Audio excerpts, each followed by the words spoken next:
gonna need a bigger boat.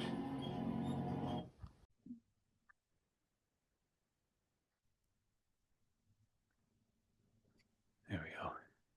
How we doing? Hello. Wonderful. Good. Namo Mitabatsu. Namo Mitabatsu. Namanda. Namanda. Good to see you again, as always. Not that it's been that long from the last session. Anyway, I thought I'd take my background down and share some of the festive season cheer, as it were. Um, I I have one right there with a and we found a little, it's really tacky. It's this little like boreable Buddha that we put on top of the tree. I'm astonished that people make those. that's I don't cool. not have an audience for that, but they're not I show you, but I don't have to get it off the tree without destroying everything. So um I like yeah, it. Love it. yeah. Anyways, yeah, so excellent. Yeah, I just thought just a rare moment where I have the don't have the background up. I've been for quite a while, I've been having backgrounds up in my videos. I thought, why not share it this time of the year? So, right.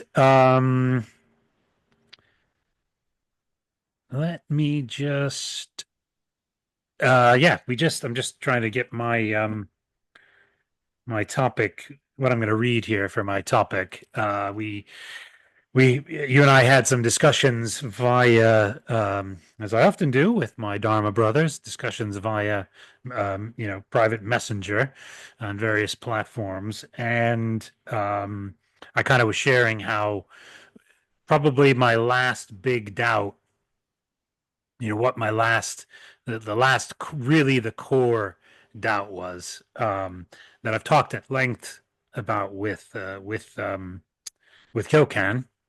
and covered pretty extensively in my hitting the wall series, which I'm going to put this one, continue that one, continue that series, and put this one in that, because that's really, it is that's you come this doubt and question and uh, barrier. It brings you up against that wall. It's the big one, and um,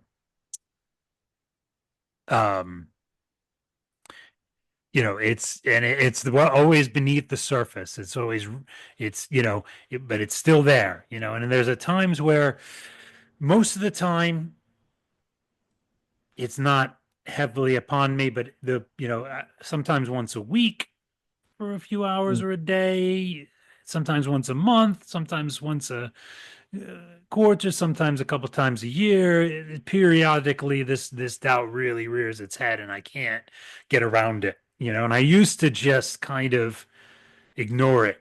And in my Shin Buddhist path prior to the last few years, um, because of the responses I would get to the conversations around this doubt, which I'll get to in a minute. Uh, but it's the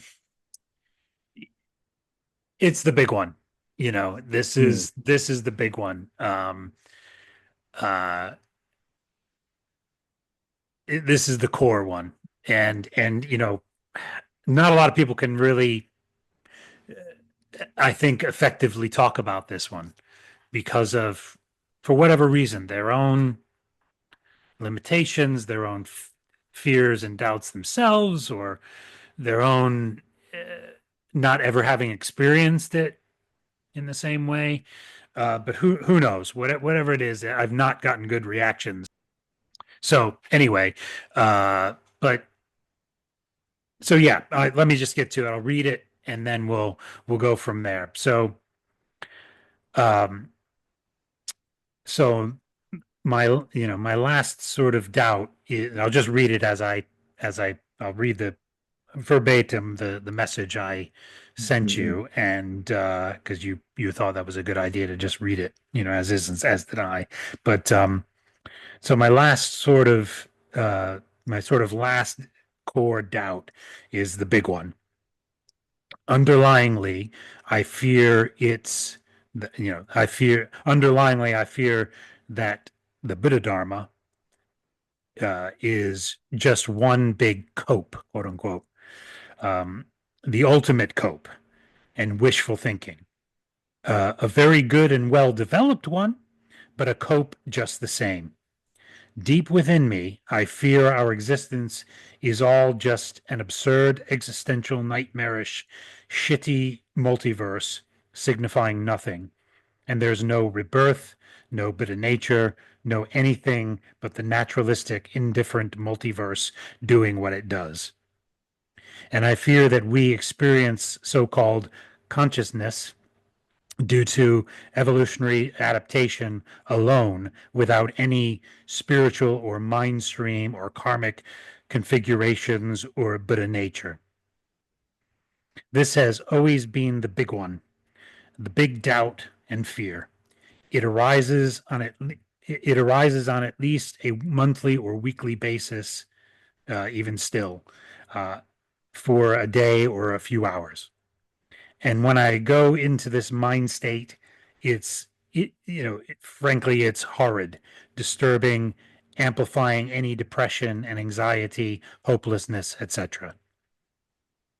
During these periods, my mind is like the mind and experience of Rust Cole, as I've referred to a lot often from True Detective, on steroids. Um, this is the big doubt that just won't go away. It's such a relief when this periodic habituated mind state dissipates and my mind turns back to the Buddha Dharma.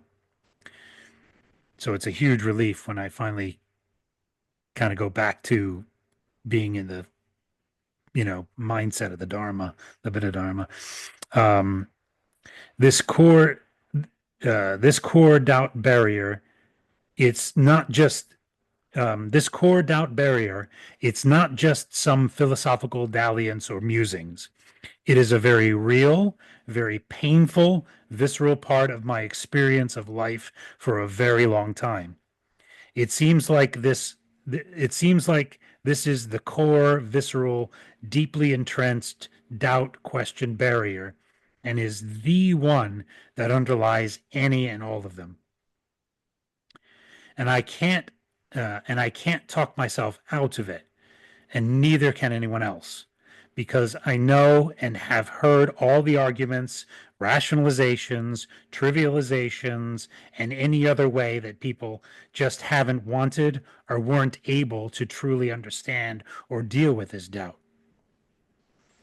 And when people do approach my doubt, and I'm talking about in the context of past Buddhist Mm, mm, sanghas. When people do approach my doubt in all their conventional, annoying ways, it just pisses me off and further confirms my suspicions. It's a big one. I said it's a big one, mate. Um, Looking at this one is like that moment in Jaws when Roy Scheider, upon catching a glimpse of the size of the enormous shark, says, "We're gonna need a bigger boat." Unquote. Yes, I'll say, try the very ship of the vow. That's about the only way this one will ever get cleared from the channels of faith. And and that last bit will be and that last bit will be the thumbnail and title theme of this episode. And I went on to say I'm going to start the episode with I'm going to splice in the that scene at the beginning of this episode with Roy Scheider, which you'll have seen actually if you see this video. But anyway, that's it. That's the big one, and It it's is the under big one. like I said, it's under the surface, just like Jaws. Just like Jaws, you only see that fin tail from a distance, and you're like, oh, okay, it's just but then you get up close and you see it's a monster. It's a monster. So yeah. So that's it. It, That's the doubt I want to discuss in dialogue and in the process of deep dialogue, deep mm, listening. mm.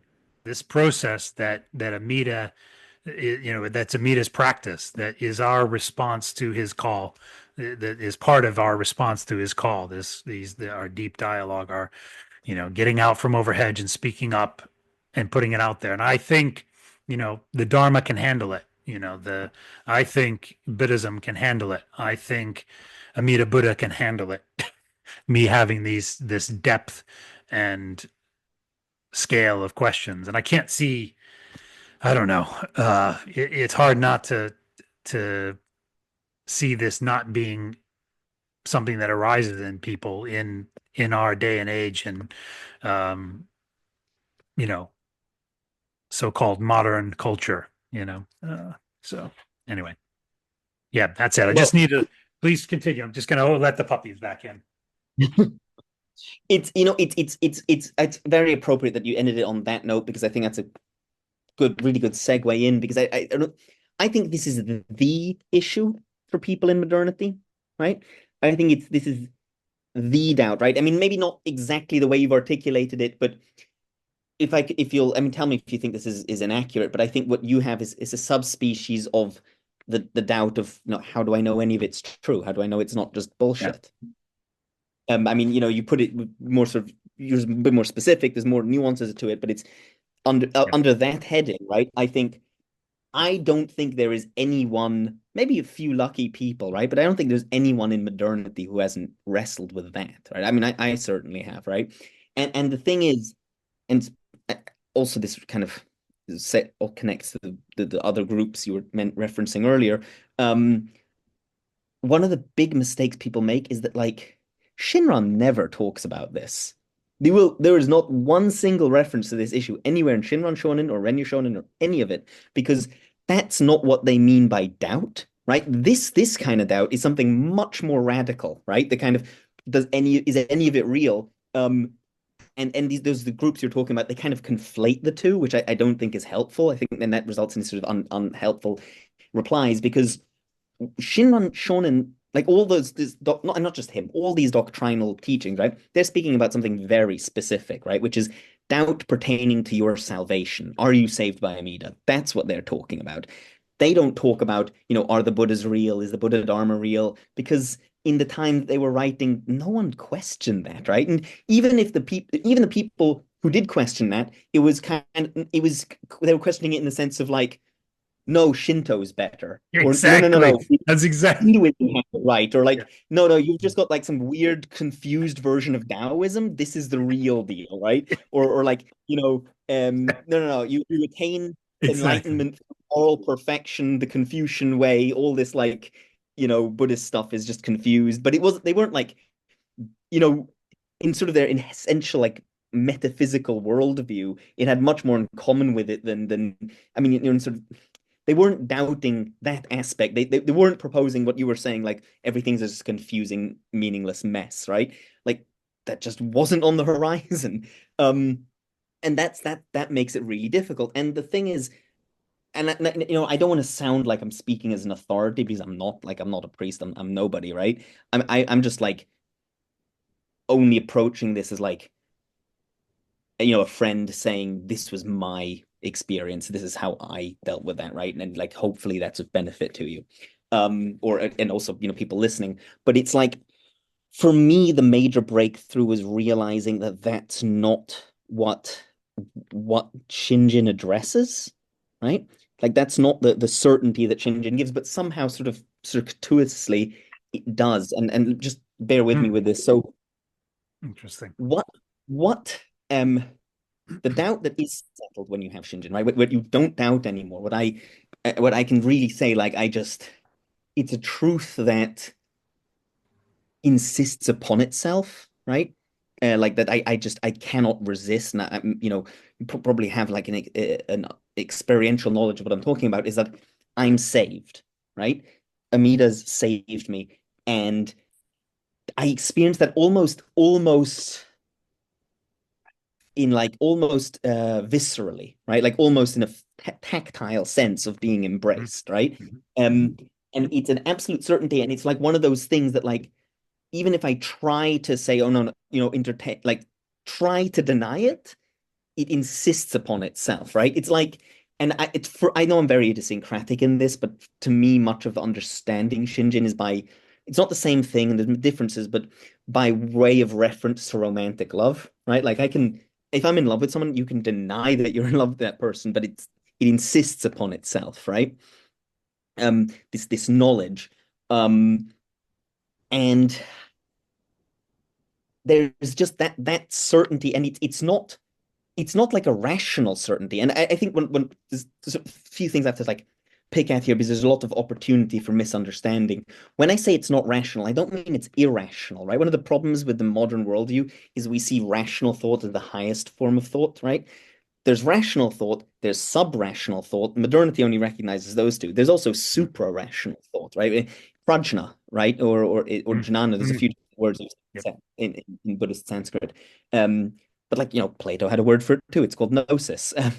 But like, it's super rational thought. And so it's when I say it's not rational, I don't mean it's less than rational. I mean it's more than rational, right? It's because it's not incompatible with rational thought. It's just a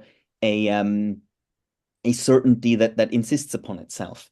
Kind of like, my knowledge of my own existence. Like I don't Yeah. really point to any evidence of that. I just directly experience it, right? Um, so I know I'm safe. That's the one thing I'm really certain of, right? Like, and that's why I actually really like the translation of Shinjin as faith. I didn't used to, right? But I do because it to me it communicates this kind of experience of mysterious trust, right? And it's not like like these people who talk about like just trust. It's not like an act, but it's something that you can rest in. You can sort of take the act of resting in that. Mhm. And what I think is really important for understanding the dynamics of that is because it's not my mind, right? And I know people say that all the time, but I think this is really, really important passage in Renyo where he says the Buddha's mind is added to your mind, right? And this was a huge breakthrough thing for me. It doesn't become one with my mind, right? It's separate. It's kind of like, and I also love this because this Shinjin is Buddha nature. Another word for Buddha nature is Tathagata-garbha. Tathagata-garbha means Buddha embryo.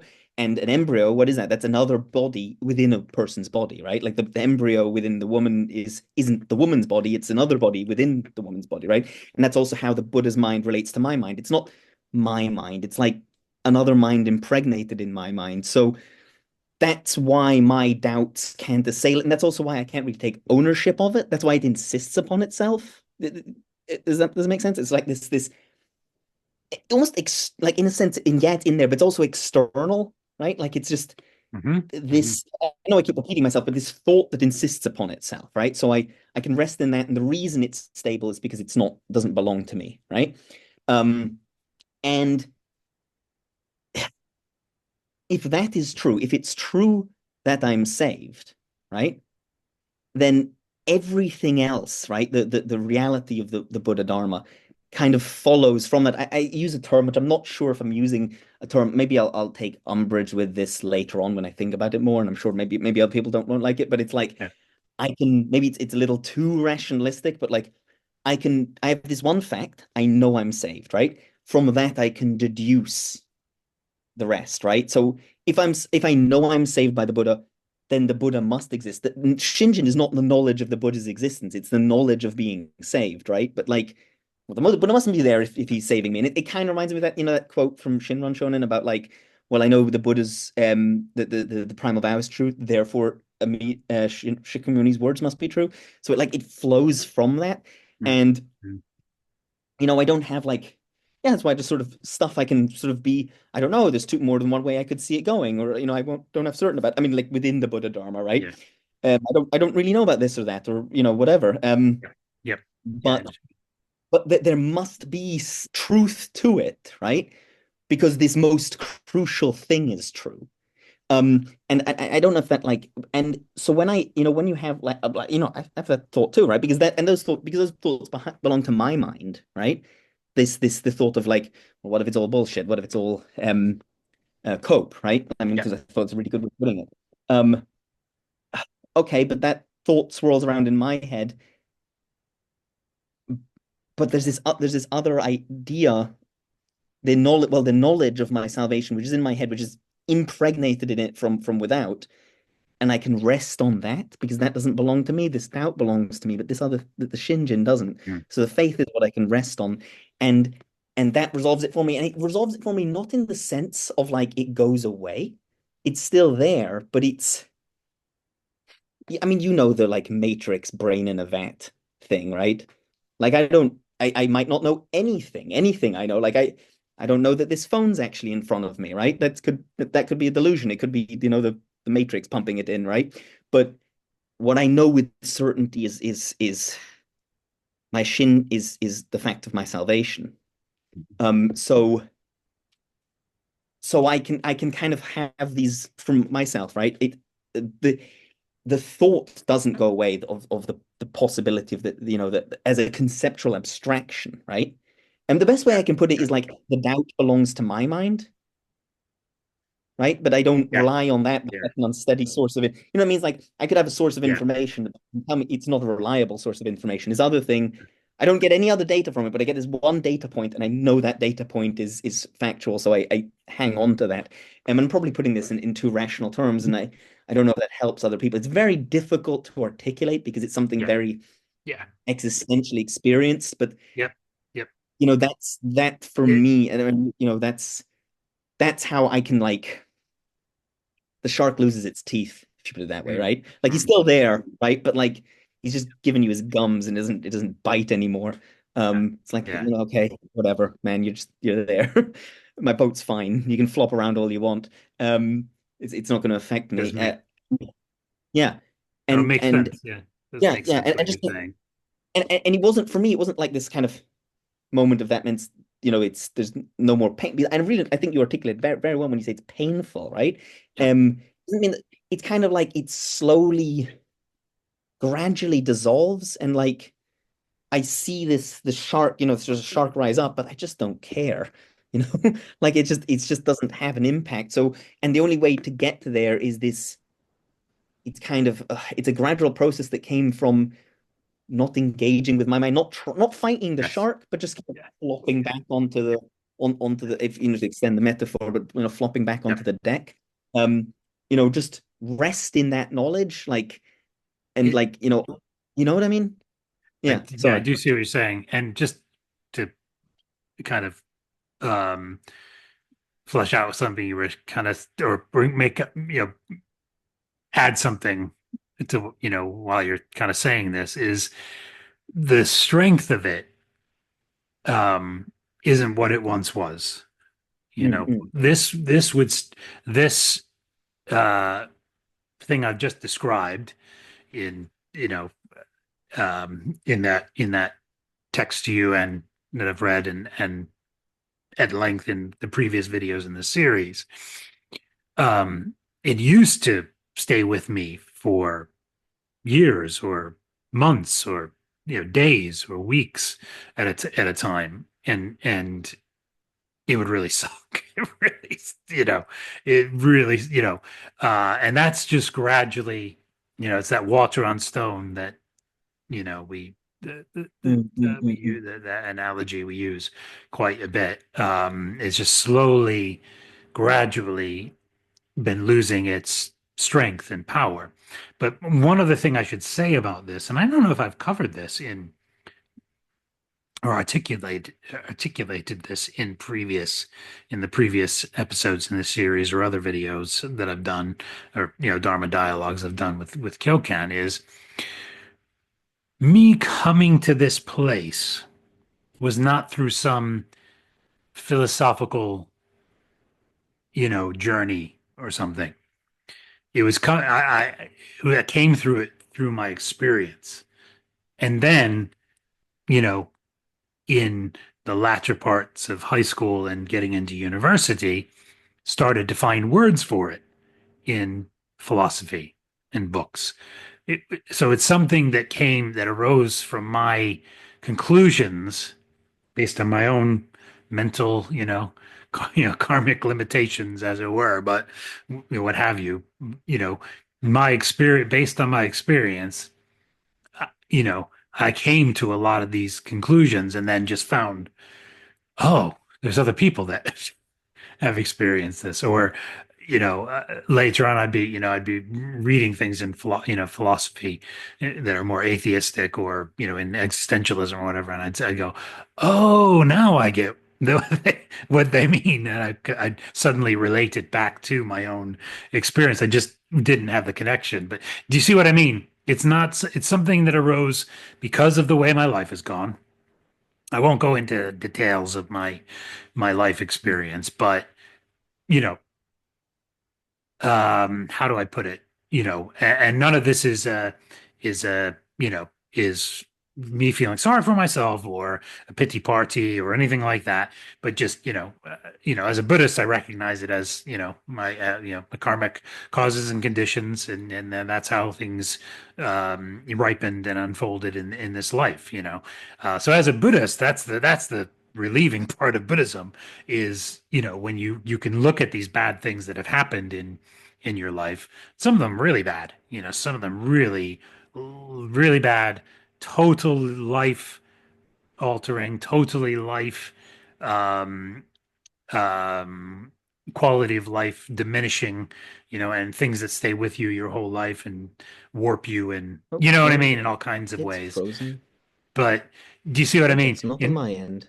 Oh, you're frozen. So give it a minute. I Give it a think that's minute. on your Sometimes it end. just, yeah, give it a minute. I'm gonna go off camera if you Hmm. can hear me. I'll go off camera. Bear with me a sec. I'm gonna go off. I'm just gonna go off camera. Sometimes that helps. Can you hear me now? You back?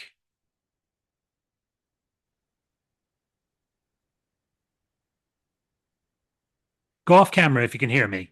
Oh, yes, I can hear you. Yeah, go. Sometimes if you go off camera, it can help. Is that better? Can you hear me better now? Yeah, I hear you. Now I hear you crystal clear. Okay.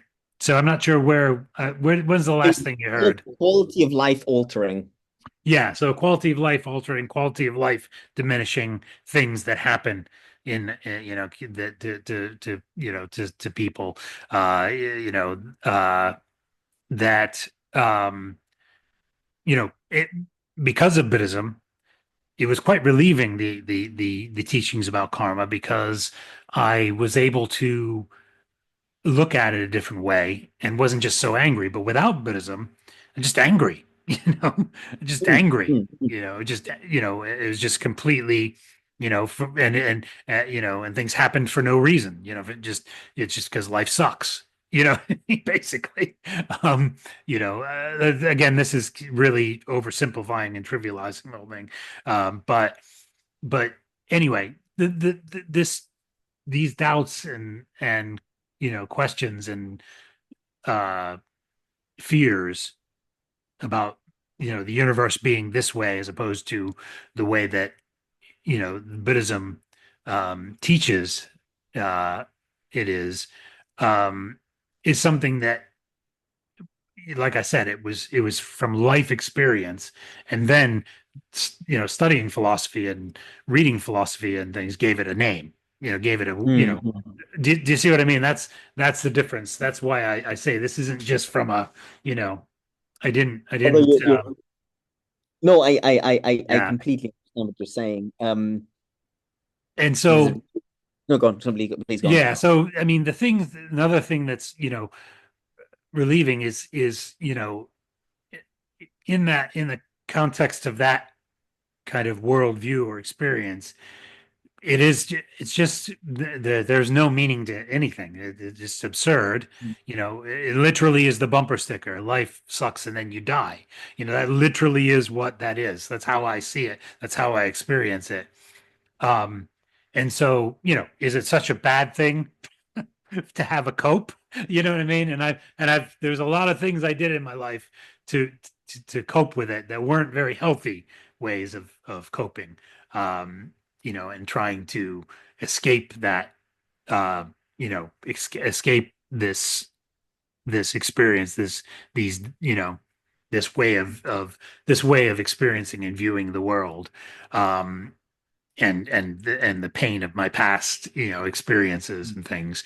Um, but um,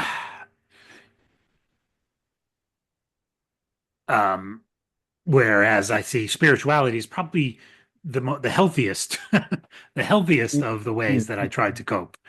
mm, mm. and in some ways, because I had those experiences, it forced me to look at life deeply. So, in that sense, I'm grateful actually, because not too many people look at life as, look into life, have the need or the motivation or the pressure to do that. Whereas Mm. I very much did, um, have, uh, the motivation of pain and, um, my experience motivate, you know what I mean? To try to Oh, understand it. I Yeah. know very Yeah. existentially exactly what you mean. I mean, this is precisely my experience. Yeah. Um, it's personal suffering, and I mean, the Buddha says that it's personal suffering Yes. which motivates that search for. I mean, well, this like he's what he says. He has teaches nothing but suffering and the end of suffering. Yes. And that's what, someone I knew once told me that, kind of one of the things that's really unique about Buddhism is every other religion starts from it starts, its point of departure is the absolute, right? However you define that, right? Like the first words of the Bible is literally in the beginning, God, right? I mean, and then Yeah. just other, but that's the first three words. Sorry, first four words. But Buddhism, it's turned around, right? It starts from the existential experience of humanity, and then leads from there to the absolute, um, which you know, Yes. which Exactly. is Yes. really unique, and that makes a great deal of sense to me. Um, Exactly. yeah. The Although other thing speaking of too is with go with the, that was another thing, any other than Buddhism, any other religion, when I would raise my experiences in life and the things that had happened to me, and measured what their explanations were for Mm, that. you know they any other religion has to come up with all kinds of kind of mental gymnastics and rationalizations, and, well, you don't know the will of we can't really understand the will of God, and you know do you know what I mean, all this nonsense, um to explain it away somehow, that somehow, well, that wasn't the doing of God, that was the doing of man. And God, it's like, well, God didn't protect me or any other people that mm. experienced the same thing. Do you see what I mean? And there's just so any other religion is so insufficient to the task, completely inept, incompetent, and insufficient to the task of understanding the suffering, of really understanding suffering and the causes of it, um, and in giving you a perspective on how to to view it and then live with it. Buddhism is so far superior in doing that, um, with these particular kinds of suffering that I've been through. It gives, because of the explanation of karma, because of, the teachings of Buddhism, it gives it a context, it gives it an explanation that makes sense, without any mental gymnastics, without any apologetics, without Mhm. any umming and ahhing, and, oh, we just can't understand or say, uh, what the ways of of our deity is, all that BS. It doesn't play any of that. It doesn't need any of that. It gives you, and so you know, that's um, a huge aspect of this, that Buddhism, um, um, changed my whole way of thinking once I really started to internalize Buddhist teachings, Mm, mm, and mm, the implications of it, and looking at my own experience. It was such a mm, relief mm, when I began to be able to do that, away from all that other nonsense of other spiritual paths, and all the anger I had, and you know pain I had, um, it it it just I can't even. It's hard to explain the depth of the relief and Mm-hmm. how it just uh, levels things out, you know, so that you're Hmm. able to function and live and accept things. Do you know what I mean? And Hmm. accept it um, in a way that no other philosophy and no other religion offers, hands down. So that's one big thing in the corner of it, Hmm. that's one huge, that's just that alone um, is enough. But it doesn't erase that doubt of, yeah, but what if it's just the way I found to cope? That was a very good one, like I said. Do you see what I mean? There's still that, there's still that doubt. There's still, is it just to cope with just these, Yeah, my, and because that's where I and this is, I know this is going to be controversial, but we don't shy away from that here, and I know exactly, exactly. specifically who are going to jump down my throat for this, but I don't think that's mutually exclusive with Shinjin because those doubts belong to your mind. The only thing that Shinjin gives you a Mhm. guarantee of is, and I know I'm repeating myself, but just bear with me for a second, is your salvation. And because that guarantee, that knowledge isn't actually belonging to your mind, I think it's possible that to kind of for these two thoughts to cohabit in one mind, because Hmm. the superior of them doesn't really belong to your mind, and in my experience, the way for that my mind, that doubting aspect of the mind, to shut up is to just not rely on it so much, to to Hmm. to, Yeah. to in the voice of the mind outside, which says that this your Yeah. salvation is true, that matters. Yeah.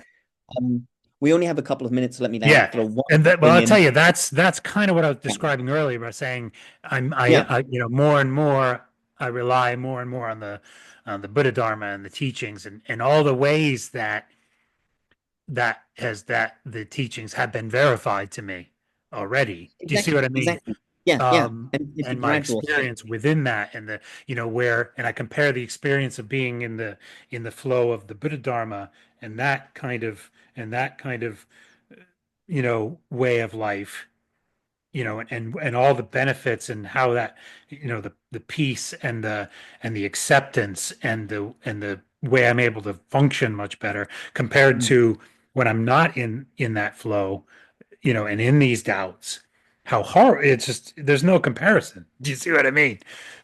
Mm-hmm. But it still doesn't erase it still doesn't erase, but more and more I rely on the teaching and the Buddha Dharma and this way of life. And far, it's far by far diminished me relying on my own just experience, through this other doubt. I don't know what you call it. This It's a radical yeah, doubt, and radical doubt. Yeah, this yeah, radical and doubt.